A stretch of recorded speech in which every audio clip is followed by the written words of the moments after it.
थंडीचे दिवस आले की सगळ्यांना आवडते ती पोपटी. तर प्रत्येक घरी शक्य नसतं बनवायला. मटका घ्या, कोणाकोणाकडे जागा नसते. तर आज मी कुकरमध्ये पहिल्यांदा पोपटी बनवली आणि खरंच सांगतो एवढी भारी झाली ती.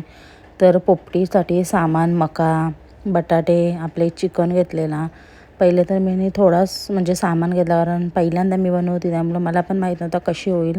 त्यामुळे मी अर्धा किलो चिकन घेतलेला आणि त्याच्यात आपले मसाले घरातचे टाकलेले, मीठ टाकलेलं, थोडंसं लिंबू पिळलेला आणि पोपटी आपली कुकरमध्ये मिनी टाकलेली. पहिले तर खाली पोपटीचा पाला टाकायचा आणि मक्याचा पाला असतो तो टाकायचा.